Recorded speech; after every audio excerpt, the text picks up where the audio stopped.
आज आपण मार्च 2025 मध्ये विचारण्यात आलेल्या सायन्सचे काही प्रश्न पाहणार आहोत आणि हे प्रश्न बहुपर्यायी प्रश्न असणार आहेत, म्हणजेच एम-सी-क्यू टाइप असणार आहेत. आणि त्यानंतर आपण गुरुत्वाकर्षण या चॅप्टरवरील 25 प्रश्न जे एम-सी-क्यू फॉर्मॅटमध्ये राहणार आहेत, त्यांबद्दल आपण पाहूया. तर पहिला प्रश्न आहे, अल्कधर्मी मृदा धातूंची संयोजन 2 आहे, म्हणजे त्यांची आधुनिक आवर्त सारणीतील जागा रिकाम्या जागामध्ये आहे. आता मित्रांनो, गण आणि आवर्त गण आणि आवर्त यांचा मिळून आवर्त सारणी तयार होते. गण काय ठरवतात? संयोजा. गण ही मूलद्रव्यांची संयोजा ठरवते. आणि आवर्त, आवर्त म्हणजेच काय? की एखाद्या मूलद्रव्याला एकूण किती कक्षा आहेत, तो आवर्त ठरवतो. ठीक आहे. म्हणजे कक्षा. आता सोडियम आहे. सोडियमचा अणुअंक 11 आहे आणि सोडियमची संयोजा 1 आहे बघा. 2, 8, 1. हा 1 इलेक्ट्रॉन गमावून सोडियम त्याचं अष्टक पूर्ण करतो. मग सोडियमची संयोजा 1 आहे.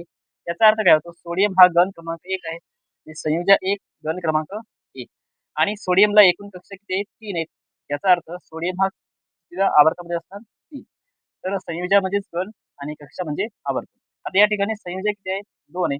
याचा अर्थ याचा घन क्रमांक किती येणार? 2. पर्याय क्रमांक 1. ज्या अभिक्रियांमध्ये अभिकारकामधील आयनांची अदलाबदल होऊन अवक्षेप तयार होतो, अशा अभिक्रियांना असे म्हणतात. आता या ठिकाणी आयनांची अदलाबदल असं दिलेलं आहे बघा. आयनांची अदलाबदल आणि अवक्षेप हा न विरघळणारा असा पदार्थ असतो, की जो खाली तळाशी साचून राहतो. आणि यामध्ये या प्रश्नाचं उत्तर आहे दुहेरी विस्थापन अभिक्रिया. ठीक आहे. संयोग अभिक्रिया म्हणजेच काय? तर संयोग म्हणजे ज्यामध्ये 2 अभिकारक एकत्र येऊन एकच उत्पादित किंवा एकच प्रॉडक्ट तयार करतात. त्याला आपण म्हणतो संयोग अभिक्रिया, कॉम्बिनेशन रिएक्शन. अपघटन म्हणजेच एकाच उत्पादितापासून 2 किंवा अनेक सॉरी एकाच अभिकारकापासून 2 किंवा अनेक उत्पादिते तयार होत असतील, तर ती आहे अपघटन अभिक्रिया. आणि विस्थापन अभिक्रिया म्हणजेच ज्यामध्ये आता फॉर एक्झाम्पल आपण जर घेतलं कॉपर सल्फेट आणि कॉपर सल्फेटच्या द्रावणाची अभिक्रिया जर आपण झिंक धातूशी केली, तर हा झिंक काय करणार? या कॉपर सल्फेटला सॉरी या कॉपरला त्याच्या जागेवरून विस्थापित करतो. कारण झिंक हा अधिक अभिक्रियाशील आहे. मग याला काय म्हणायचं? विस्थापन अभिक्रिया. विजेच्या बल्बमध्ये कुंतल बनविण्यासाठी रिकामी जागा या धातूचा उपयोग करतात. तुम्हाला 5 सेकंदामध्ये आपल्या प्रश्नाचं उत्तर कमेंट बॉक्समध्ये सांगायचं आहे. तर पर्याय क्रमांक सी, टंगस्टन. आणि टंगस्टन या धातूचा जी तार आहे, ती तार किती अंश सेल्सिअस पर्यंत तापते? तर 3400 डिग्री सेल्सिअस. या तारेचा 3400 डिग्री सेल्सिअस. आणि हे जे इथे दिलेले आहेत नायक्रॉम. आता हे नायक्रॉम हे सुद्धा एक संमिश्र आहे. पण या नायक्रॉमचा उपयोग कुठे केला जातो? तर शेगडी जी आहे, शेगडीमध्ये विद्युत रोध म्हणून नायक्रॉमचा उपयोग केला जातो. हा सुद्धा प्रश्न एक वेळ आलेला आहे. आता नायक्रॉम हे कशाचं संमिश्र आहे, हे तुम्हाला कमेंट बॉक्समध्ये सांगायचं आहे. एका पारदर्शक माध्यमातून दुसऱ्या पारदर्शक माध्यमात प्रकाश जाताना त्याची मार्गक्रमणाची दिशा बदलते. यालाच प्रकाशाचे असे म्हणतात.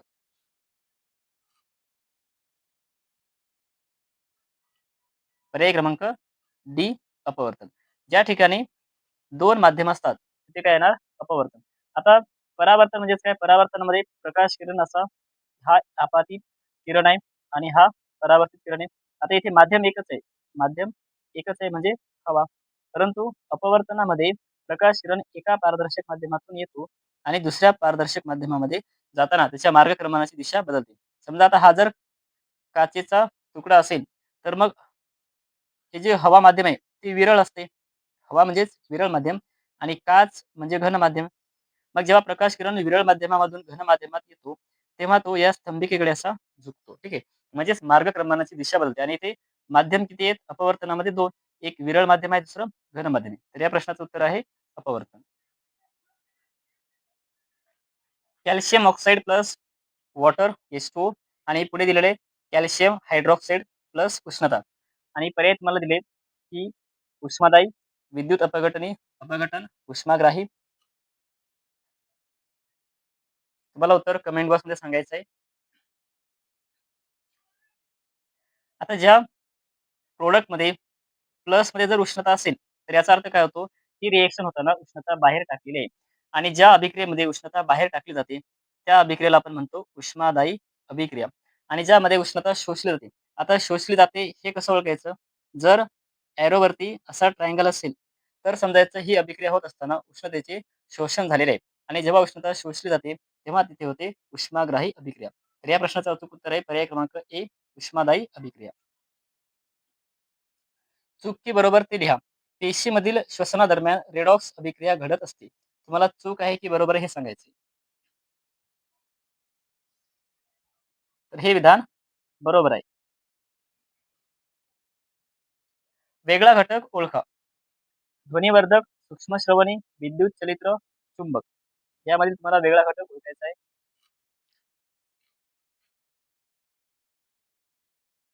तर यामधील वेगळा घटक आहे चुंबक. आता याचं कारण काय? तर हे जे ध्वनिवर्धक, सूक्ष्मश्रवणी आणि विद्युत चलित्र आहेत, ही विद्युत उपकरणे आहेत. परंतु चुंबक हा एक नैसर्गिक किंवा कृत्रिम पदार्थ आहे. आता आपण गुरुत्वाकर्षण या धड्यावरील 25 प्रश्न पाहणार आहोत. सर आयझॅक न्यूटन यांनी गुरुत्वाकर्षणाचा सिद्धांत आपल्या रिकामी जागा या पुस्तकात मांडला. तुम्हाला 5 सेकंदामध्ये उत्तर कमेंट बॉक्समध्ये सांगायचं आहे आणि हा प्रश्न एक वेळ आलेला आहे. पर्याय क्रमांक ए. त्यांच्या पुस्तकांचं नाव आहे प्रिन्सिपिया. पर्याय क्रमांक ए. रिकामी जागा या नावे ओळखल्या जाणाऱ्या गणिताच्या एका नवीन शाखेचा शोध लावला. न्यूटन यांनी कोणत्या शाखेचा शोध लावला?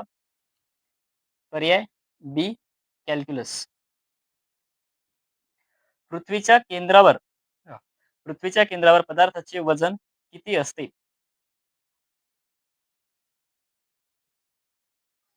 पर्याय क्रमांक 3 0. केंद्रावर पदार्थाचे वजन हे किती असते? 0 असते.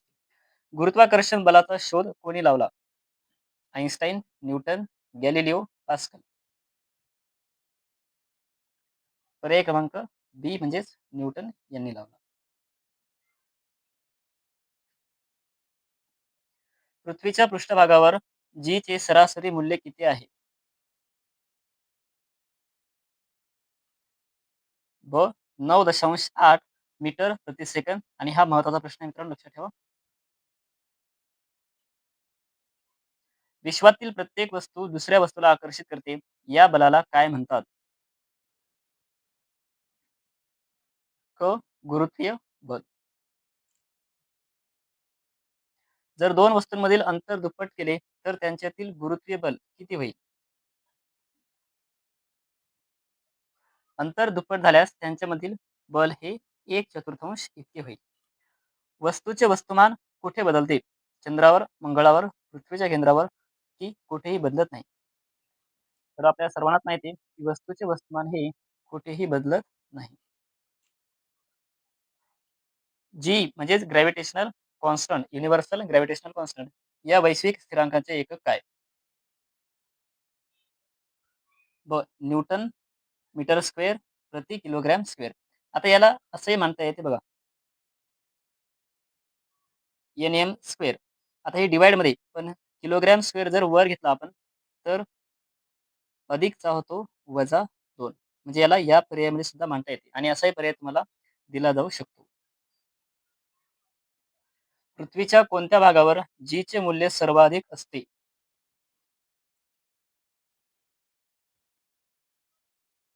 पर्याय आहे दुसरा, ध्रुवांवर. बघा, प्रश्न क्रमांक 9. चंद्रावरील गुरुत्वीय बल पृथ्वीच्या तुलनेत किती आहे? ब 1/6. म्हणजेच चंद्रावर पृथ्वीपेक्षा 6 पट उंच उडी आपल्याला मारता येते. मुक्त पतन म्हणजेच फ्री फॉल होणाऱ्या वस्तूचा आरंभीचा वेग हा किती असतो? फ्री फॉल म्हणजे वस्तू वरून खाली येताना जेव्हा इथे असते तेव्हा इनिशियल म्हणजेच आरंभ वेग हा u बरोबर किती असतो? 0. म्हणजेच पर्याय हो. केपलरचा पहिला नियम कशाशी संबंधित आहे? ग्रहांचा वेग, ग्रहांची कक्षा, ग्रहांचा काळ, गुरुत्वाकर्षण. तुम्हाला व्हिडिओ पॉज करून किंवा 5 सेकंदामध्ये आपलं उत्तर कमेंट बॉक्समध्ये लिहायचं आहे. तर पहिला नियम हा ग्रहांची कक्षा यांच्याशी संबंधित आहे. वस्तूचे वजन मोजण्यासाठी कोणते उपकरण वापरतात? या प्रश्नाचं उत्तर नीट विचार करून सांगा.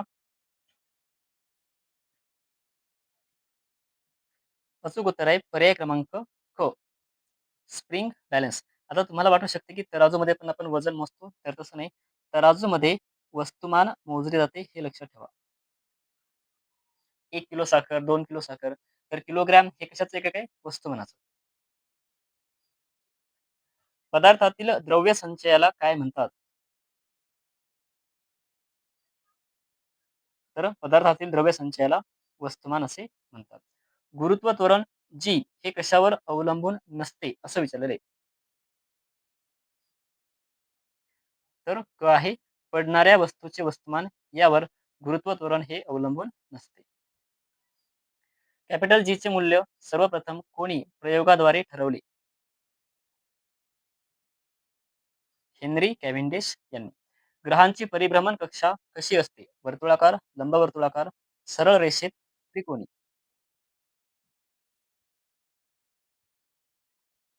ग्रहांची परिभ्रमण कक्षा ही लंबवर्तुळाकार असते. पृथ्वीच्या केंद्राकडे जाताना जी च्या मूल्यात काय फरक होतो? जी चे मूल्य वाढते, कमी होते, स्थिर राहते की सांगता येत नाही. पर्याय क्रमांक 2 कमी होते. केंद्राकडे जाताना जी चे मूल्य कमी-कमी होत जाते आणि केंद्रावर जी चे मूल्य किती होते? 0 होते. मुक्ती वेग म्हणजे काय? पृथ्वीभोवती फिरण्याचा वेग, पृथ्वीच्या गुरुत्वाकर्षणातून बाहेर पडण्यासाठी लागणारा किमान वेग, प्रकाश वेग की ध्वनीचा वेग? तर दुसरा पर्याय आहे मुक्ती वेग म्हणजेच पृथ्वीच्या गुरुत्वाकर्षणातून बाहेर पडण्यासाठी लागणारा किमान वेग. पृथ्वीसाठी मुक्ती वेगाचे मूल्य किती आहे? हा एक प्रश्न महत्वाचा आहे.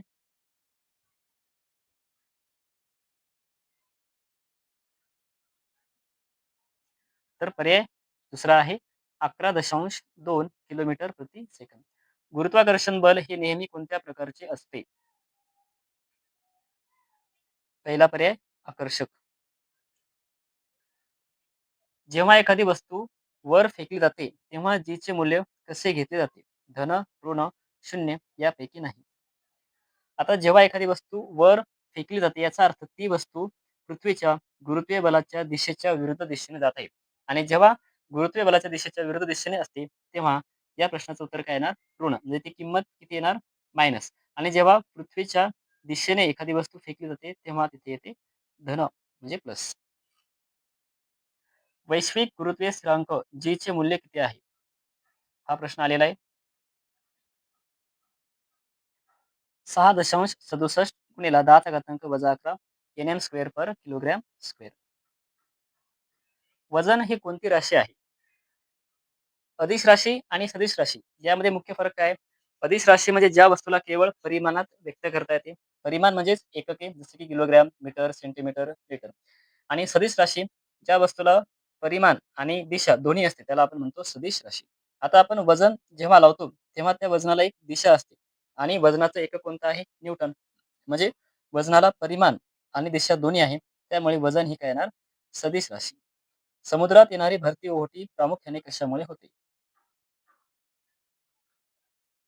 दुसरा पर्याय बरोबर आहे. चंद्राचे गुरुत्वाकर्षण. आणि शेवटचा प्रश्न, केपलरचा तिसरा नियम कोणता? क. टी वर्ग बरोबर आरचा घन. म्हणजे टीचा वर्ग हा समानुपाती असतो आरच्या घनाला. धन्यवाद.